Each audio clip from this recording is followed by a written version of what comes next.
बिस्मिल्लाहिर्रहमानिर्रहीम। अस्सलामु अलैकुम वरहमतुल्लाहि वबरकातुहू। मुअज़्ज़ज़ सामीन कराम, आज मैं आपके लिए इस वीडियो के अंदर कुरान पाक का एक और मौजज़ा लेकर आया हूँ। मेरे भाइयों और दोस्तों, एक मुसलमान डॉक्टर है, साइंसदान है, मिस्र से उनका ताल्लुक़ है, अब्दुल बासित मोहम्मद उनका नाम है। उन्होंने आँखों के लिए मोतिये के कतरे ईजाद किए हैं।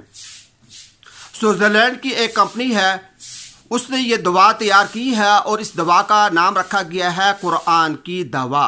कुरान की दवा ये आँखों के मोतिये के लिए है और इसके मुतालिक कहते हैं कि 99% जो इंसान आँखों के मोती के अंदर इस बीमारी के अंदर मुब्तला हो तो उसके लिए यह मुफीद है। 99% इससे शिफा मिलती है और बग़ैर सर्जरी के, बग़ैर ऑपरेशन के आँखों से मोतिया ख़त्म हो जाता है।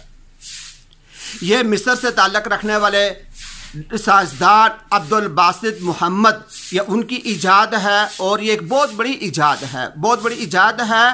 कतर के एक अखबार अर-राया ने इसको नशर किया है और इसके मुतालिक कहा जाता है कि अमेरिका और यूरोप की कंपनियां भी इस पर रिसर्च कर रही हैं और बहुत जल्द वो इसको बनाने का और इसको तैयार करके इसको आगे फरोख्त करने का इरादा रखती हैं।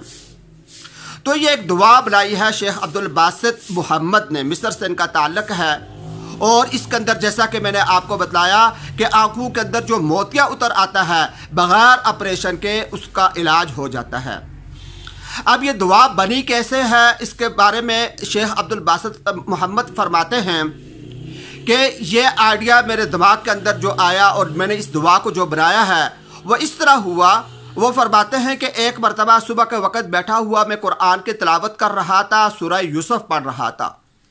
सूरह यूसुफ पढ़ते हुए जब मैं यहाँ पर पहुँचा कि हज़रत याकूब अलैहिस्सलाम की अपने बेटे हज़रत यूसुफ अलैहिस्सलाम के गम के अंदर रो रो कर उनकी आंखें चली गईं, उनकी आंखें सफ़ेद हो गई, उनकी आंखों में मोतिया उतर आया, नज़र चली गई और उसके बाद उनकी आंखों के साथ हज़रत यूसुफ अलैहिस्सलाम का कुर्ता मुबारक लगाया गया तो उनकी बिनाई वापस आ गई।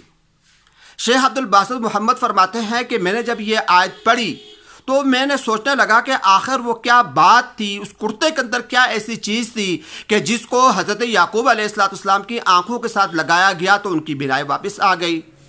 और कुरान कहता है कि इसके अंदर बहुत सारी निशानियां हैं गौर व फिक्र करने वालों के लिए, तो गौर व फिक्र किया जाए तो इससे कोई निशानी, कोई चीज़ निकल सकती है। तो वो फरमाते हैं कि मैं इस पर सोचने लगा, इस मौजू पर, कि कुर्ते के अंदर ऐसी क्या चीज़ हो सकती है। वो फरमाते हैं कि सोच कर मैं इस नतीजे पर पहुंचा कि इंसान का जो कुर्ता होता है पहनने वाला, उसके अंदर इंसानी जिस्म की जो चीज़ इसके साथ लगी होती है वह इंसान का पसीना होता है। यह बात मेरे दिमाग के अंदर आई तो एक ख्याल मेरे दिमाग के अंदर आ गया कि पसीने की वजह से हो सकता है कि ये आंखों की बीमारियों के लिए पसीना, इंसानी जिस्म का पसीना मुफीद हो। इस पर मैंने रिसर्च शुरू कर दी कि इसके अंदर कौन से केमिकल, कौन से अज्जा पाए जाते हैं। तो मैंने इस पर रिसर्च करने के बाद इंसान के जिस्म से निकलने वाला जो पसीना है इसके मादे से मैंने एक दवा तैयार की और सबसे पहले मैंने 250 मरीज़ चुने जो आंखों की इस बीमारी मोतिये के अंदर मुब्तला थे।